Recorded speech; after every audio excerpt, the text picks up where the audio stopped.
સાથીઓ, અમે તમને મળવા માટે આવ્યા છે।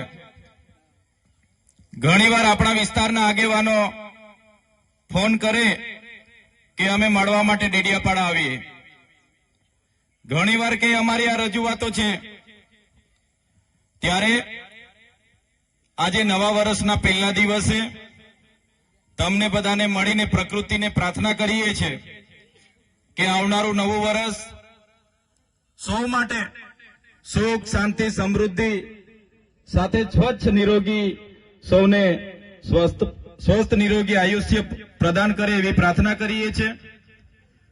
સાથે સાથે તમે ને અમે બધા જાણીએ છીએ, હમણાં મંચસ્થ ટીનાભાઈએ કીધું કે ગુજરાતમાં આટલા ધારાસભ્ય છે 182, પણ એમાં આપણા ચૈતરભાઈ સાહેબ જ બોલે છે।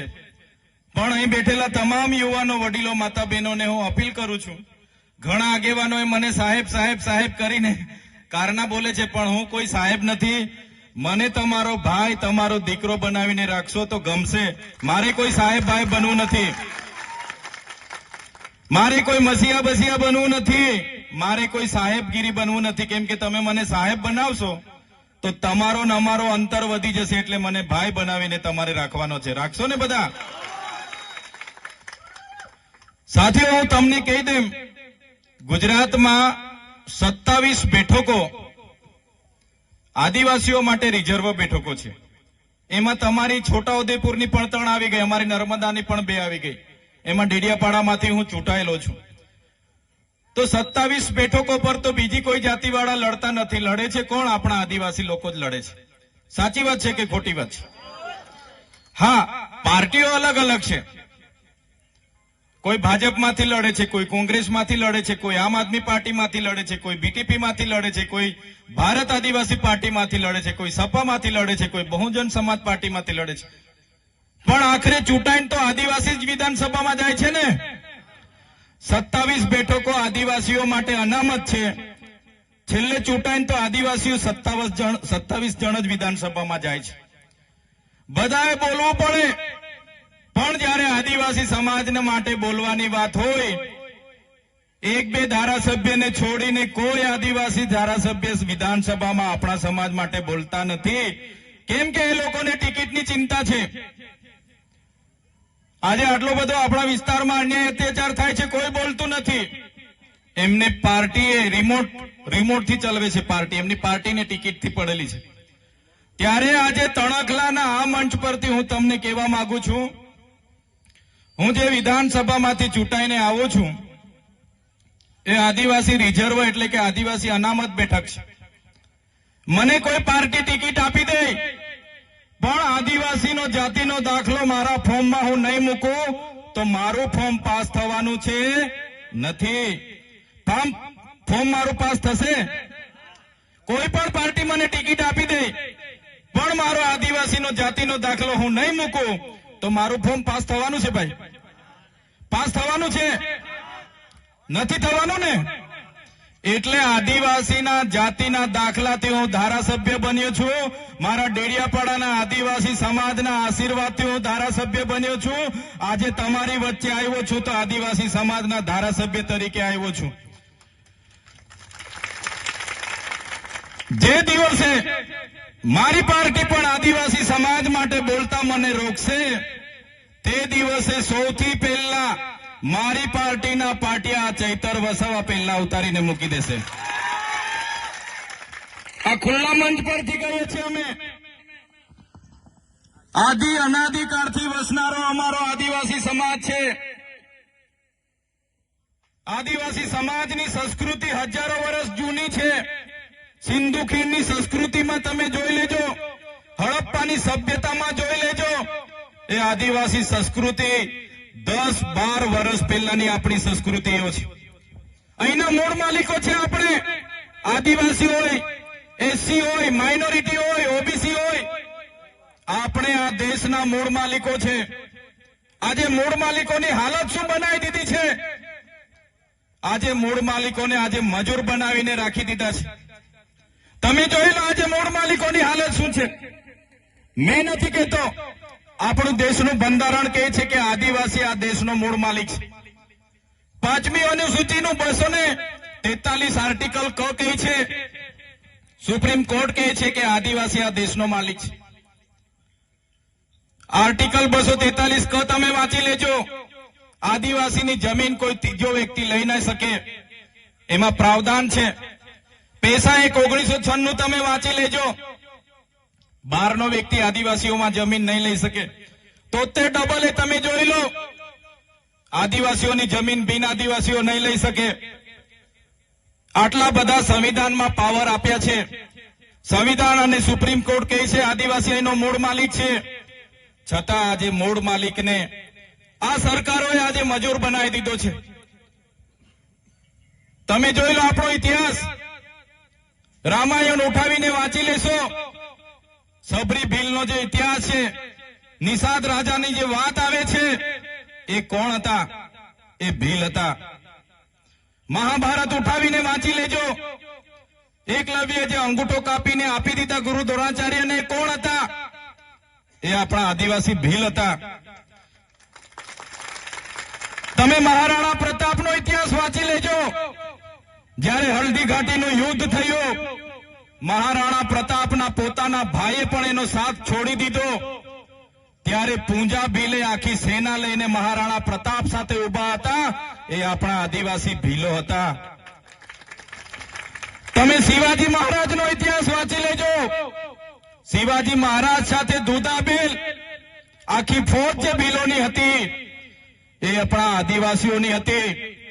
મિત્રો તમે જોઈ લો દેશની આઝાદીનો ઇતિહાસ. બિરસા મુંડા હોય, ખાજ્યા નાયક હોય, ટાટિયા ભીલ હોય, જયપાલસિંહ મુંડા હોય, આજે આવેદન નિવેદન કરવું પડે, આજે રોજગારી માટે લડવું પડે. ત્યારે અમે આ સરકારોને કહેવા માંગીએ છીએ, આઝાદીના 78 વર્ષ પછી પણ જો આ સરકારો અમારા આદિવાસીઓનો વિકાસ કરવા નહીં માંગશે તો આવનારા દિવસમાં તૈયાર થઈ જજો. ભીલ પ્રદેશ બનાવીને રહીશું. દેશનો 29મો રાજ્ય ભીલ પ્રદેશ બનાવીશું અમે, અને એની રાજધાની આપણે કેવડિયા રાખીશું. કેવડિયા. કોઈના બાપની તાકાત નથી કે અમારો ભીલ પ્રદેશ અલગ રાજ્ય બનાવતા અમને રોકે. આ વિસ્તારોમાં અમારા આદિવાસીઓને હિન્દુ મુસ્લિમના નામે લડાવવામાં આવે છે. અમારા આદિવાસીઓને પણ હું કહેવા માંગુ છું, મારા વડીલો, મારા યુવાનો, મારી માતા બહેનોને પણ વિનંતી કરું છું કે હવે પછી આપણે ક્યારે હિન્દુ મુસ્લિમની લડાઈમાં પડવાનું નથી. આપણા અધિકારોની લડાઈ માટે હવે બહાર નીકળવાનું છે. સંવિધાને લડાઈ, સંવિધાને અધિકારો આપ્યા છે. આ સરકારોએ આજ દિન સુધી લાગુ નથી કર્યા. એની લીધે અમારા સમાજની હાલત આ છે. આજે વિકાસની મોટી મોટી વાતો થાય છે, મોટા મોટા બેનરો લગીને બ્રાન્ડિંગ થાય છે, પ્રચાર થાય છે, પ્રસાર કરે છે. અમૃતકાળ, અમૃત મહોત્સવ ચાલે છે.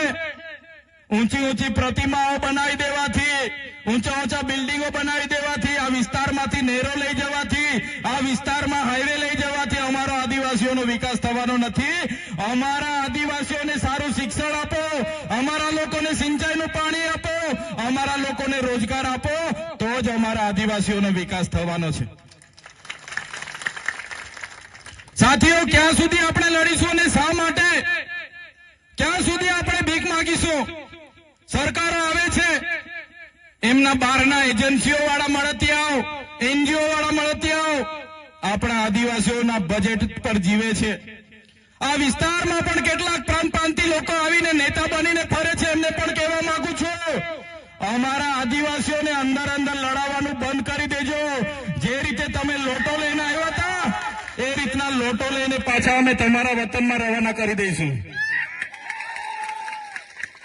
અહીંયા લોટા લઈને આવેલા ને અમારા આદિવાસીઓને અંદર અંદર લડાવે છે ને રાજ કરે છે. એવા લોકોને પણ ઓળખી લેજો. જે દિવસે અમારો આદિવાસી જાગશે, એ દિવસે આવા લોટા લઈને આવેલા લોકોને પણ ફરી લોટા લઈને પાછા એમના યુપી બિહાર મોકલી આપીશું. આ આદિવાસીઓનું ખૂન છે. અમારા પૂર્વજોએ આઝાદીમાં પણ પોતાનું યોગદાન આપ્યું છે, દેશના વિકાસમાં પોતાનું યોગદાન આપ્યું છે. અને આજે અમારી જમીનો સંપાદન કરી લેવામાં આવે છે, શ્રી સરકાર કરી લેવામાં આવે છે, કંપનીઓને આપવામાં આવે છે. ત્યારે સાથીઓ, હવે મુર્દાબાદ કરવાની જરૂર નથી. નર્મદામાં આટલા બધા વિસ્થાપિત થયા આપણા લોકો, આટલા વર્ષોથી દર ભટકે છે. અહીંના નેતાઓ ગોળ ગોળ ફેરવે છે, ખોટા વાયદાઓ કરે છે, મંત્રી તંત્રી પારણા કરાવીને જતા રહે છે. પણ મેં તમને વિસ્થાપિતોનો પણ આજના આ મંચ પરથી કેમ છું બાલુભાઈ, હવે તમે બધા તૈયાર થઈ જાઓ. હવે ભીખ નથી માંગવાની. આ લોકો જો નર્મદા વિસ્થાપિતોને યોગ્ય ન્યાય નહીં આપશે, આવનારા દિવસોમાં નર્મદા કેનાલ બંધ કરી દઈશું. તૈયાર થઈ જાઓ. અમે આગેવાની કરવા માટે તૈયાર છે. પોલીસ સામે અમે લડવા માટે તૈયાર છે. પોલીસનો પહેલો દંડો, પહેલી ગોળી અમે ખાઈશું. પણ જો આ નર્મદા વિસ્થાપિતોને ન્યાય નહીં આપશે, આવનારા દિવસમાં નર્મદાની કેનાલ બંધ કરવા માટે અમે જવા તૈયાર છે.